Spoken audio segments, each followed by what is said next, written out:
Warahmatullahi wabarakatuh. Perkenalkan, nama saya Aswin Saputra. Nama saya Eka Aroma. Nama saya Khairun Nisa.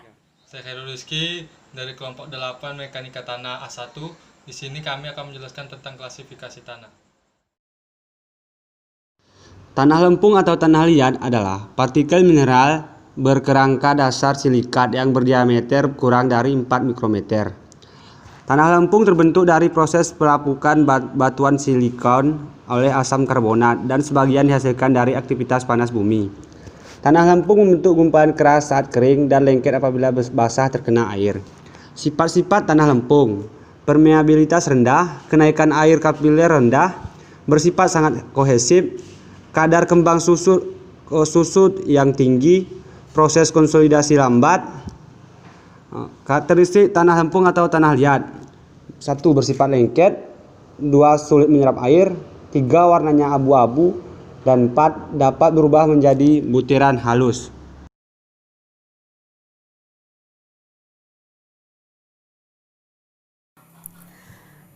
Oke, jadi di mekanika tanah kali ini kita akan menjelaskan sedikit mengenai pengertian dan jenis-jenis tanah. Tanah merupakan dasar suatu struktur atau konstruksi, baik itu konstruksi bangunan gedung, konstruksi jalan, maupun konstruksi yang lainnya. Nah, dalam pengertian teknik, tanah adalah akumulasi partikel mineral yang tersementasi, terikat secara kimia satu sama lain yang terbentuk akibat dari pelapukan dari batuan. Dalam ilmu mekanika tanah, yang disebut tanah ialah semua endapan alam yang berhubungan dengan teknik sipil, kecuali batuan tetap. Mengenai jenis tanah, salah satunya adalah lanau atau sit. Sebagian besar merupakan fraksi mikroskopik berukuran sangat kecil dari tanah yang terdiri dari butiran-butiran kuarts yang sangat halus dan sejumlah partikel-partikel berbentuk lempengan-lempengan yang pipih yang merupakan pecahan dari mineral-mineral mikra. Diameter butiran 0,002 sampai 0,0075 mm.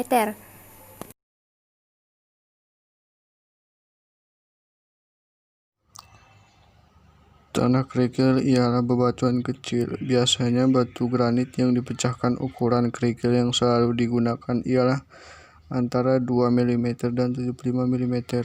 Kerikil sering digunakan dalam pembangunan badan jalan dan sebagai batu campuran untuk memproduksi bata.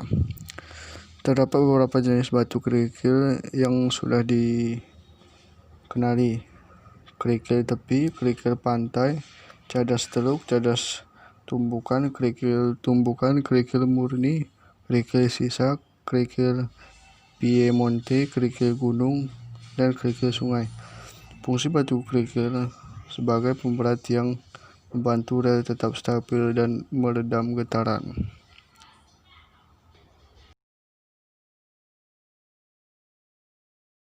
Pasir adalah material butiran yang terdiri dari partikel bantuan dan mineral yang terpecah halus. Ukuran pasir lebih halus dari kerikil dan lebih kasar dari lanau. Pasir juga bisa mengacu pada suatu kelas tekstur dan tanah atau jenis tanah, yaitu tanah yang mengandung lebih dari 45% partikel berukuran pasir berdasarkan massa. Pasir pun terbagi menjadi beberapa jenis, yaitu 1. Pasir beton. Pasir beton adalah pasir yang bagus untuk bangunan dan harganya lumayan mahal. Anda bisa lihat di daftar harga pasir. Pasir beton biasanya berwarna hitam dan butiran cukup halus. Tetapi apabila dikepal dengan tangan tidak mengumpal dan akan puyar kembali. Pasir ini baik sekali untuk pengecoran, plaster dinding, pondasi, juga pemasangan dan batu.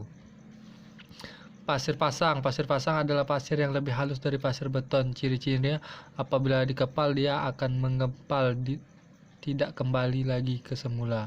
Jenis pasir ini harganya lebih murah dibandingkan dengan pasir beton. Pasir elot. Pasir elot adalah pasir yang halus dibanding dengan pasir beton dan pasir pasang. Harga pasir ini jauh lebih murah dibanding jenis pasir yang lainnya. Ciri-ciri pasir elot adalah apabila dikepal dia akan menggumpal dan tidak akan puyar kembali. Sumber pasir. Sumber pasir terbagi menjadi dua, yaitu pasir alam, yaitu pasir yang bersumber dari gunung, sungai, pasir laut, bekas rawa, dan ada juga dari pasir galian.